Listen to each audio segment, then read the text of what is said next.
Hi there, Karen Lovely here. So sorry it's been a while. So many exciting things happening, and it's been a little hectic with all amazing stuff, especially in the realm of spirit and the spiritual. Also in the realm of magic and miracles. That said, I am here with one of the most incredible light being spirits that I have the honor of knowing and coaching formally, and that is my dearest Rachel. Good morning, Rachel. How are you? Good morning. I am doing extremely well today. Yay! Woo! Okay, so our topic is magic, and from your point of view, in conjunction to me, what can you say about me and magic? Like, connect that as our topic today, because I'm all about the magic. Yes. I would say if you can see it, you can achieve it. For an example, basically, when you want something, it happens, whatever it may be, whether it's an animal you want, or it's meeting somebody, or whatever the situation is. Mm-hmm. If you want it, it will just happen, whether that's tomorrow, today, 5 years, like, it happens for you. For me, and you mean me personally? Or yeah, you personally. Oh, okay, sorry, I thought you were just talking in general. Yes. No, because most people can't do that, but for you, you see it and you get it. Right, and you have actually... I've seen it. Yes. I have literally seen it. I've seen her, and can I be honest? Yeah. Okay. I've seen it happen with animals. Mm-hmm. I'm telling you, she wanted an animal, Mm-hmm. a certain type of animal, and it just, within a couple weeks, bam, it was literally there. And for free.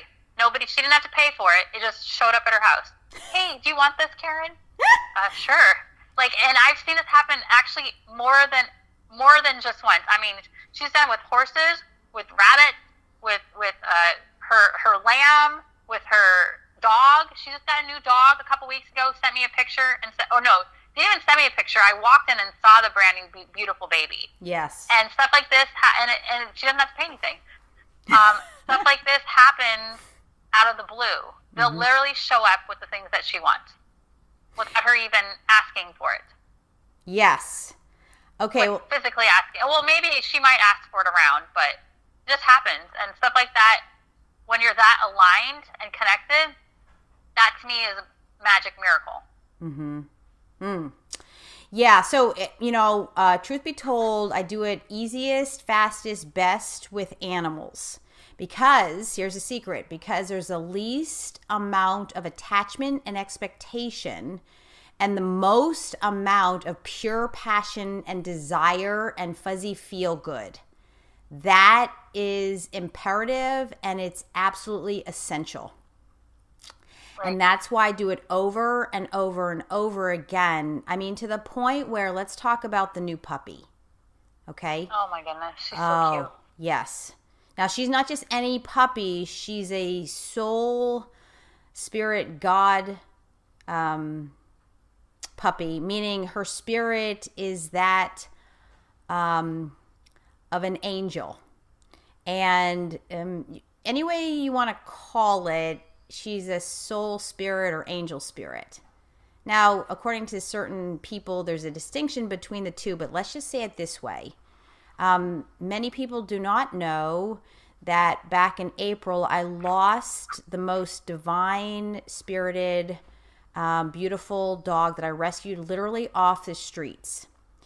And she died from cardiac arrest because she was at the vets, and one of the best vets and most expensive vets in the area. And we did all the right things, but she died from the anesthesia. And we can't say why, but it was the most devastating experience of my life. And I knew I was so in love with her because of her spirit. She had a very specific spirit, and I do believe in reincarnation. And I knew at some level, after doing all the research and just sitting with myself and crying and thinking about it and putting all the pieces together and doing all the work behind it, I knew that she would come back and be reincarnated into another animal. Animal spirits can only be reincarnated into other animal spirits. You can't get a human spirit in an animal and an animal in a human. No. And I did my research and it resonates with me. Whether you believe it or not, doesn't matter. It just has to resonate. And that made sense. And that is because the animal spirit and the human spirit have different frequencies and vibrations. So you can't mix and mingle those. But this took me 4 months to do the work, sit tight, to understand what happened, understand the lessons in losing my baby, the one that I rescued. I mean, literally crossed a busy 4-lane street, stopped traffic, and this little dog jumped in my arms, and her name is Angelica.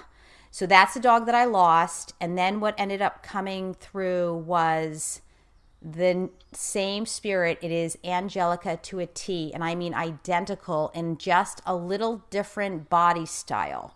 A fursuit. She has a different little furry suit. So my little Angelica was a Chihuahua, and a beautiful Chihuahua that with a just very elegant looking. She looks like a baby deer. She's a deer head Chihuahua and very tiny, 5 pounds. This one is so adorable. You saw her, but she looks like a baby lion. She has the body of a lion cub, and the face of a little dog with floppy ears and curly tips on her ears, curly hair tips. She is I rescued her, rescued her. She is apparently half Chihuahua and half teacup poodle. So she's absolutely stunningly adorable, but she has little lion paws with little white mittens. Okay, and hazel eyes, hazel green eyes. You can't get any more adorable than that. I named her Millicent. Oh my God, she is Millicent. She's floppy, she's clumsy, precocious. But here's the thing, she is the younger version, exactly identical spirit to Angelica. And I mean, she even does the same exact things with food. She's starving for food, even though I feed her the best grade food. Angelica was the same way. Like she was out of control when it's feeding time. She still pees all over the house, right? Like she's still in potty training, but Angelica coming off the streets because of her anxiety that was one of the symptoms. She has the same exact identical personality, and she even looks at me the same adoringly, with her adoring eyes. When she sleeps in the bed next to me, she does exactly what Angelica did that my other 2 dogs have never done. I have a Yorkie and another Chihuahua, and they have different personalities, but this one is identical. Now, I say that it doesn't matter if you believe in reincarnation or not, or, spirits or not. It doesn't matter, right? To me, it's magic. It's inexplicable. Science can't explain how I ended up getting hand-delivered the cutest, most precious little puppy with the identical personality and lovingness as my deceased Angelica, my angel spirit. It's impossible. And I mean impossible. Right? But what's magic? Hand delivered. I didn't pay anything. She came with a bag of toys and food and bowls. Right? And wow.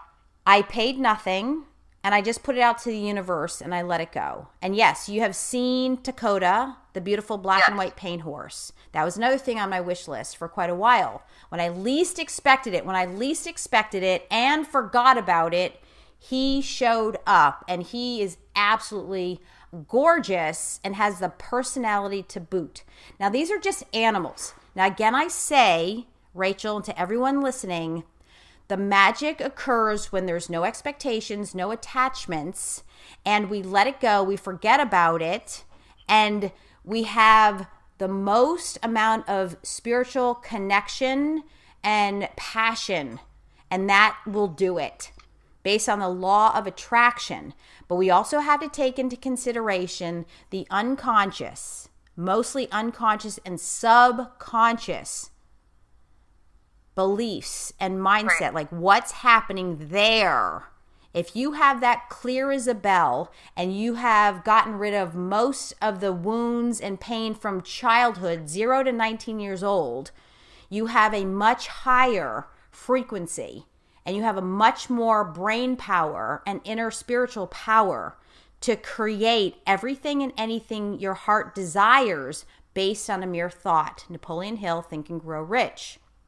Now, I have done this with cars, my truck, real estate, relationships, men, business, clients, clothes, artwork, shoes, you name it, I've done it.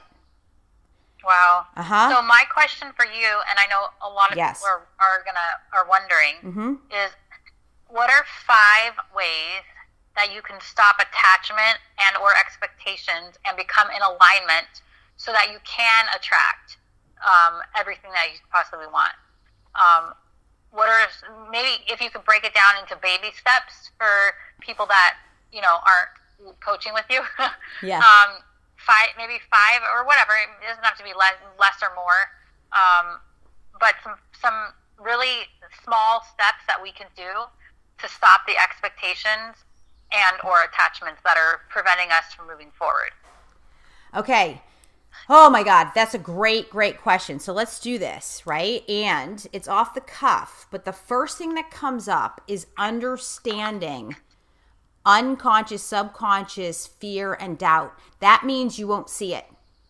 That means it is not obvious. It shows up as symptomatic, which means that signs of attachment, right, are symptoms such as depression, mania, anxiety, go, doing, that fever, that fury doingness, oh, I gotta have it. If I don't have it, oh my God, I don't know what I'm gonna do. I gotta have it. The control factor. That's attachment right there.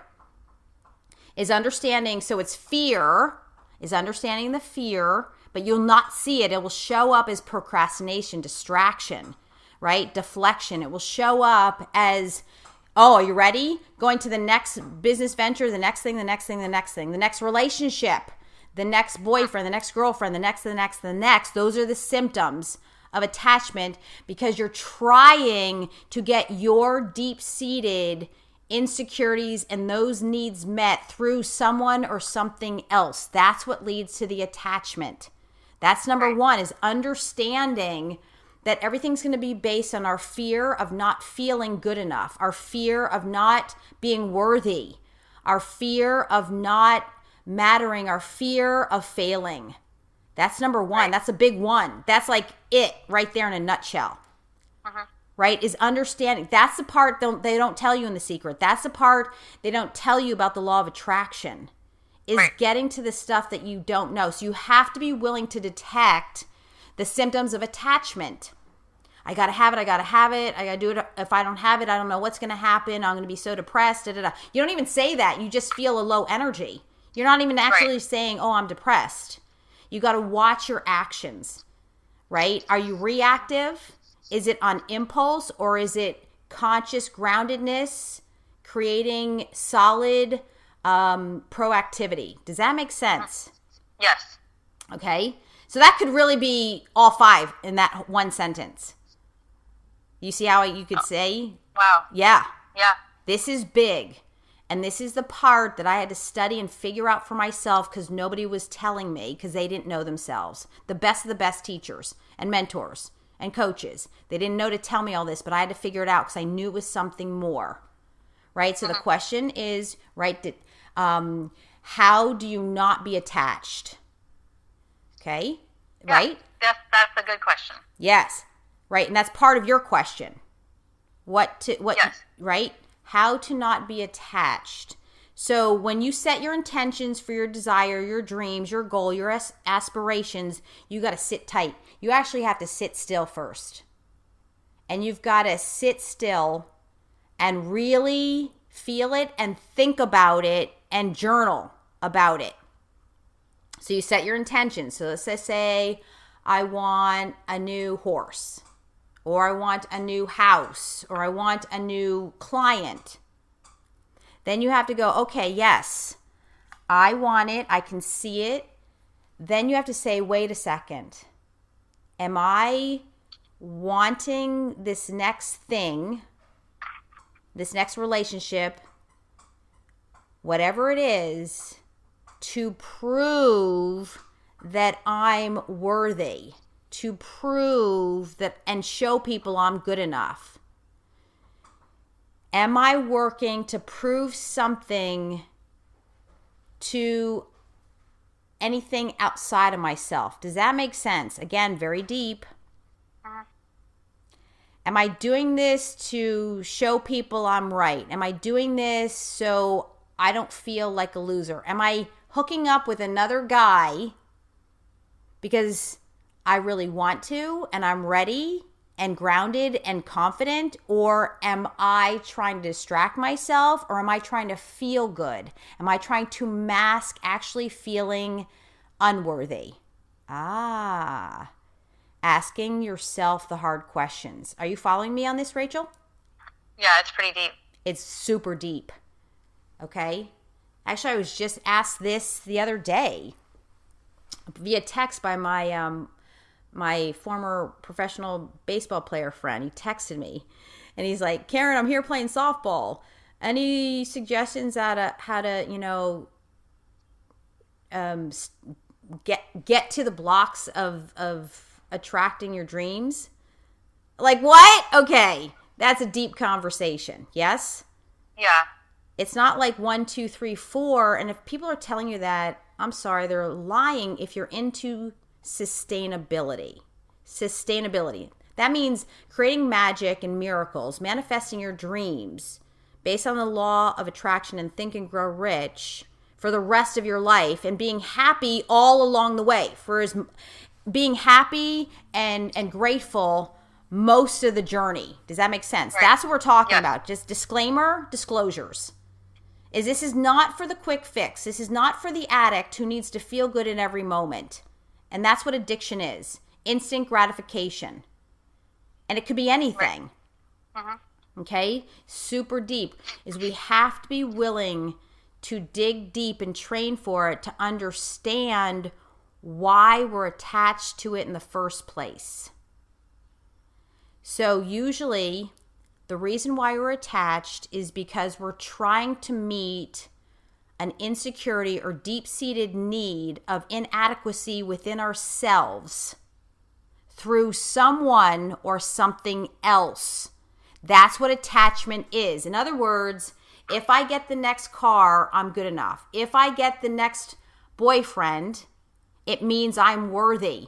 But you'll never say that directly to yourself. You'll never say that out loud, consciously. You just get the next boyfriend, the next hookup, the next hookup. Does that make sense? Yes. The next car, the next client, the next house, the next toy. That's what that's about. There's attachment there. It's when we realize that we are not our external conditions. We are not our cars. We are not our houses. We are not our income. We are not our how many clients do we have or don't have. We are not our wardrobe. Do you understand? We are not our bodies. We are not our weight. We are not our fitness level. Uh-huh. That's where that confuses people, and that has everything to do with attachment. Needing to define our sense of self by everything and everyone outside of ourselves. Do you understand that? Yes. Okay? So that's like point number 3. Not using anyone or anything to prove as 3D in objective reality evidence that we're good enough. You see, we know those people. Those are the people. That was me in high school. I was voted best dressed because I thought I was as good as my wardrobe. That was it. So in order to feel good enough and pretty enough and not like I was discriminated against, I was bullied, I was the only Asian girl in my high school except for my sister and 3 FOBs. Fresh off the boats. That's what an FOB is, right? In a high school from 10th grade to 12th grade of 1,200, 1,300 people, there were 5 Asians. The rest Wow. were Caucasian. So we got Caucasian, mostly Italian and Jewish, because I grew up in New Jersey. Ha ha. There wasn't a black person that was in the class two grades ahead of me. So he was in, and he was light black, and then he left. So now there's no black people, no Mexicans, no any other ethnicity in my high school. Okay? So I already felt like I didn't belong. I already felt like I was the only one. I was already discriminated against, made fun of, right? And I felt like there was something wrong with me, and I stood out like a sore thumb. I was different and bad different. So the best I could do to feel good about myself was to lose a lot of weight and buy clothes. My addiction was shopping, and I was a fashionista, especially on the East Coast where fashion matters. You know, growing up in New Jersey and Manhattan, Saks Fifth Avenue all the way. All right? But I thought I was trying to feel good and worthy about myself. I was trying to feel self-love through what I looked like, through how thin I was and how athletic and in shape I was, because I was an athlete, through the clothes I wore, through the belts, matching the shoes, matching the gloves, matching the hats. That's how we do it back east, which I love, and I will never let go of that. But now I don't need to prove anything. Now I don't need to have the best clothes that fit the best on the best body to prove that I'm worthy. Do you see how superficial that is? And it's a faulty foundation. It's tragic is what it is. This goes with plastic surgery. This goes with, everything and anything. Like, it runs deep. That's the perfect example. Oh, and then having the hottest, best boyfriend, right? I had to have this boyfriend, that boyfriend, this friend, that friend. This all encompasses, the best car, the best house, the best career, the best suit. All right? Rach, I hear background noise, so be quiet. It's distracting. So sit tight or figure out where it can be quiet in your background, please. Anyway, because I'm on a roll here.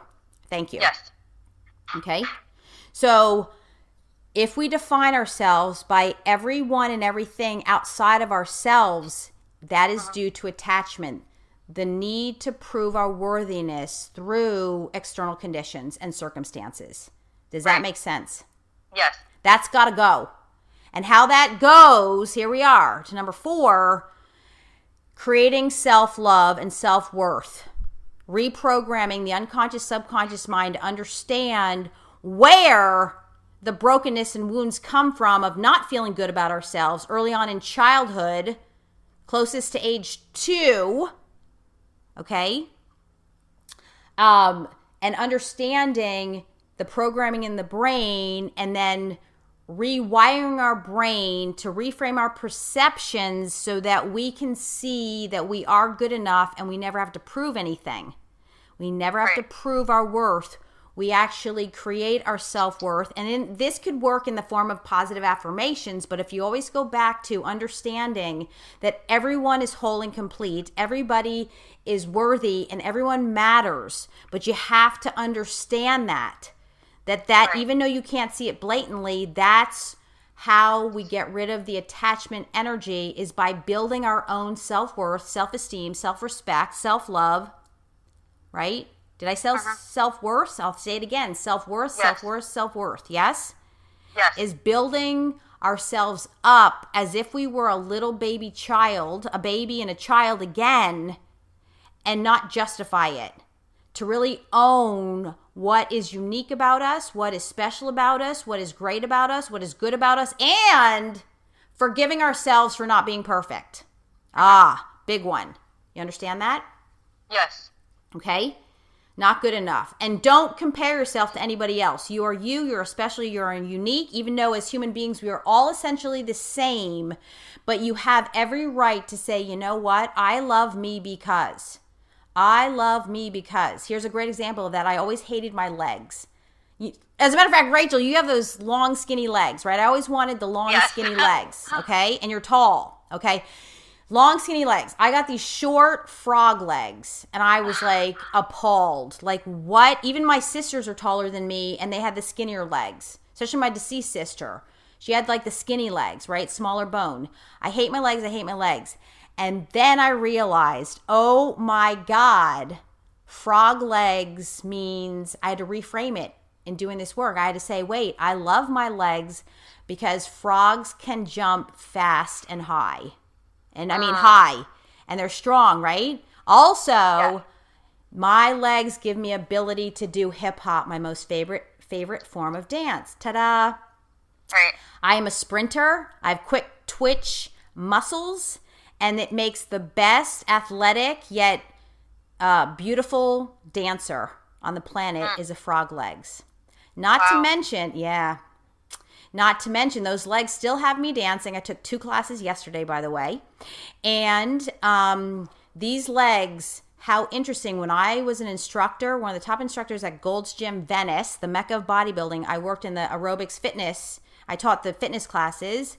I had the hottest kickboxing coach come up to me while I was switching classes. I was coming in, he was going out, and he comes up and bites my calf. Oh my. I know, which is bad. You don't want to do that, because you have to be careful. Right. But when he did that is because I was like, what are you doing? Get off me. It was his way of saying, you have the best, hottest calves I've ever seen. And I know that because another guy told me, and this is a true story. I was walking through the gym and we were talking. He goes, calves are like breasts. I had no idea. Men, especially at Gold's Gym, love calves on women. Who knew? Thank you, gentlemen, for letting me know. Which, look, my saying goes, if you're going to make up great crap in your favor. So these guys, while I'm hating my legs the whole time, are in love with my legs, especially my calves. But I don't even care if they love them. I love them because they allow me to be a great dancer to this day. Okay? And I can outdance most everybody still, unless you're a top professional. That I keep for myself, my soul, and my spirit. But it's reframing. Without these legs, I couldn't be a hip-hop dancer like I am today. Or yesterday. Or years ago. On top of the fact, in shape legs with calves is apparently extremely sexy. And if calves are like breasts, well, I've just saved myself a whole lot of time, energy, recovery, and money. I don't have to go get breast implants. Thank you! That's true. That's true, isn't it? Right? Yes. Okay. So again, attachment. So what can we do? Again, going over this over and over and memorizing this information is what we do, is to understand where it's coming from and why do we have to prove something or try to overcompensate for something, is because at some level we're feeling less than, based on our own perceptions that are just illusions. They're just illusions and perceptions that work against us, that we're not good enough, or, oh, he broke up with me, he doesn't love me. Oh, I was in a relationship, I dated him a couple times, and he totally blocked me, or he unfriended me, and he never has talked to me again. Has spoken to me again. That is not personal to you. That is, and I've been through that, is to understand it had nothing to do with me. I like to say, oh, we just weren't a match. He wasn't willing to talk about it, or he had his own issues. But the minute we take it personally, and as if that person defined our worth, how crazy does that sound?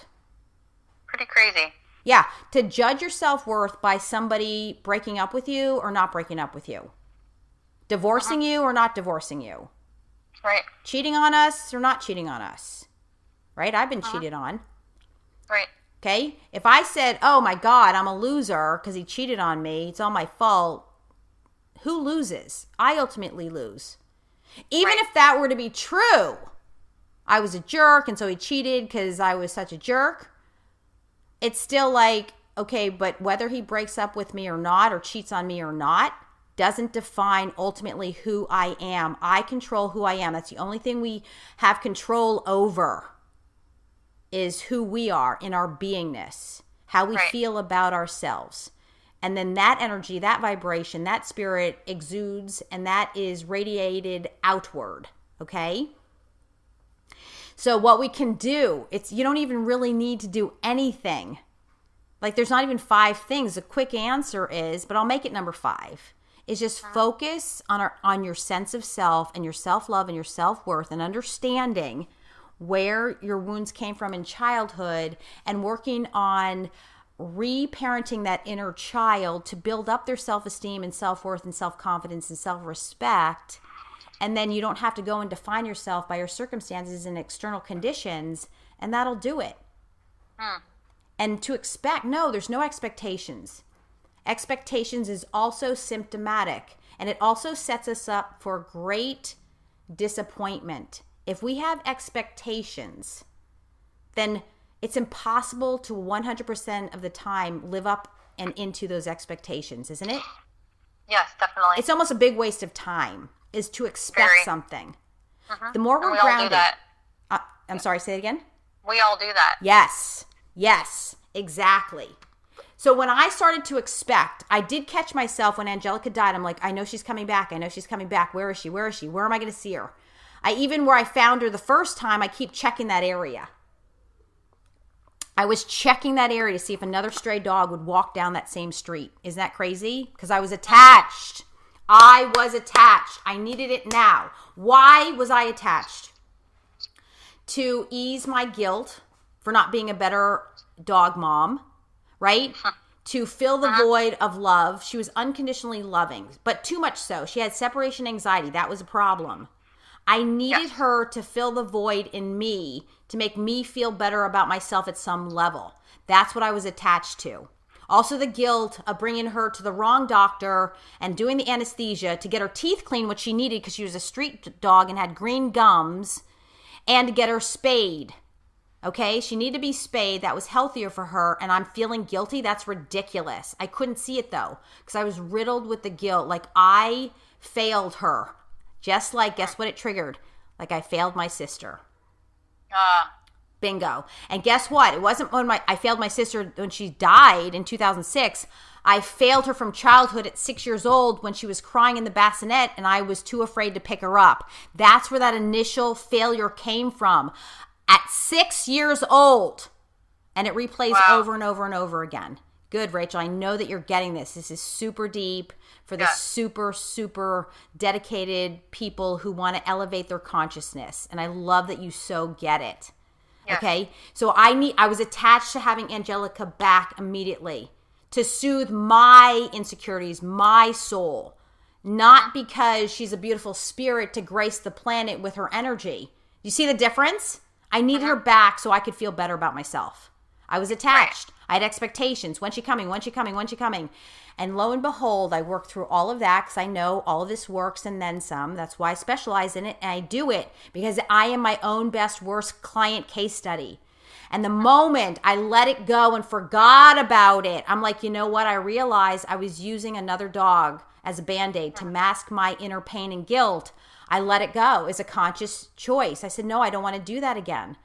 I don't want to go through that again with a dog, with all my horses that I had to euthanize, and my sister. I'm letting it go. As a matter of fact, it's okay if I don't get another dog. As a matter of fact, I don't want a dog. Wow. Maybe I'll get a little piggy instead.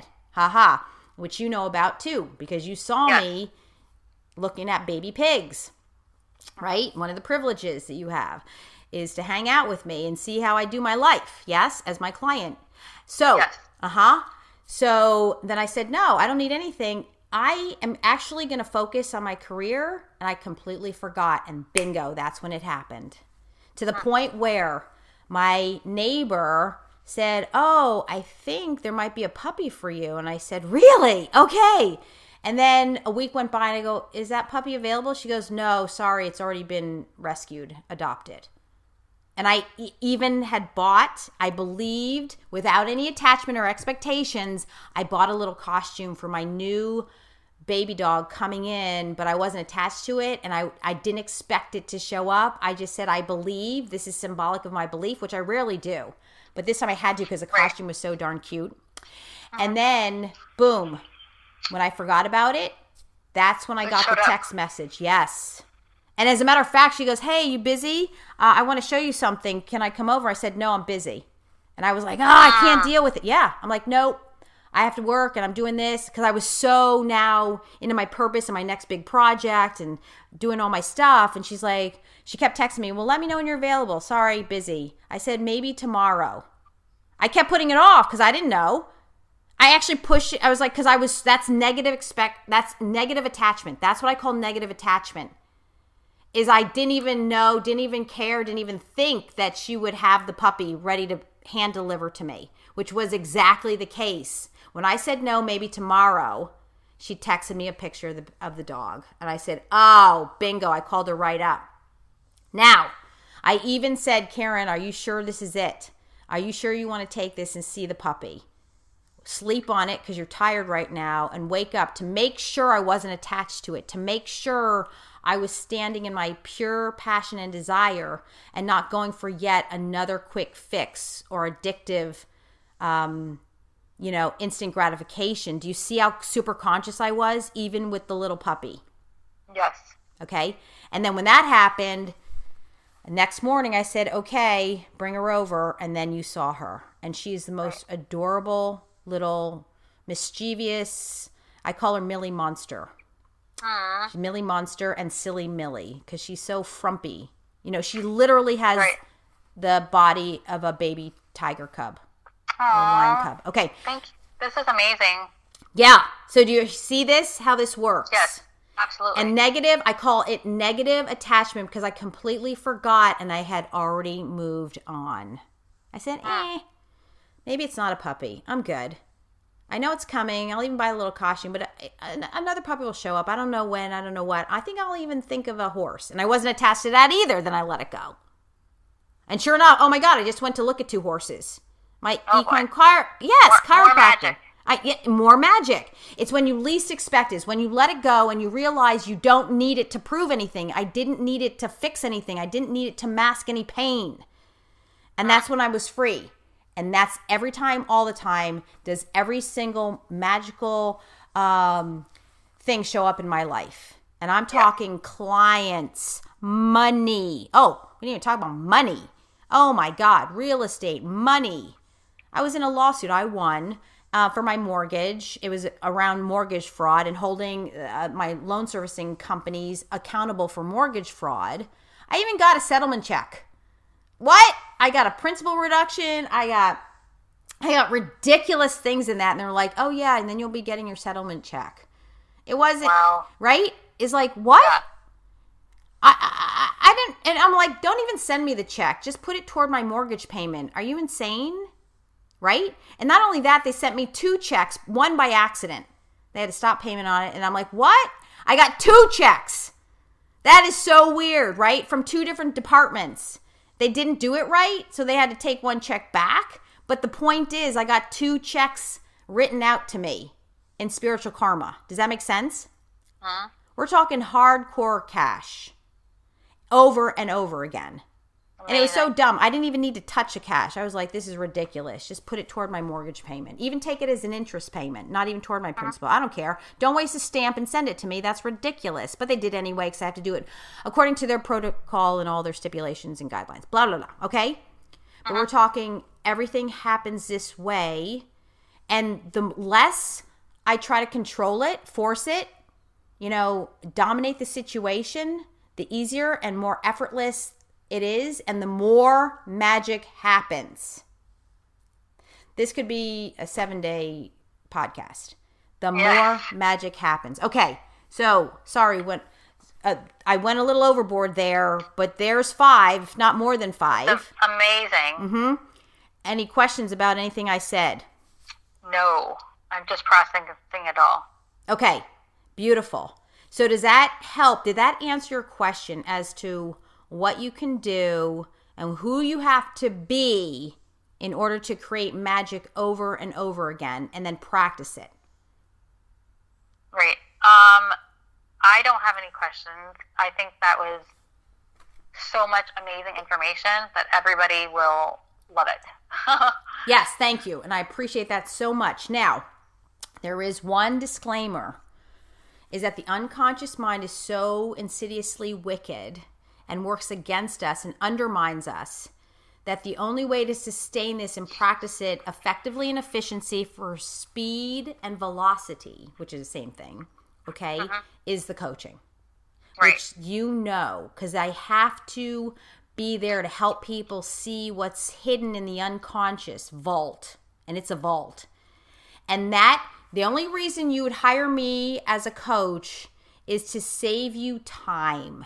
You buy time, and you buy effortlessness and ease and grace. You buy a happy journey along the way. That's the only reason why you'd want to pay me, right? Does that make sense?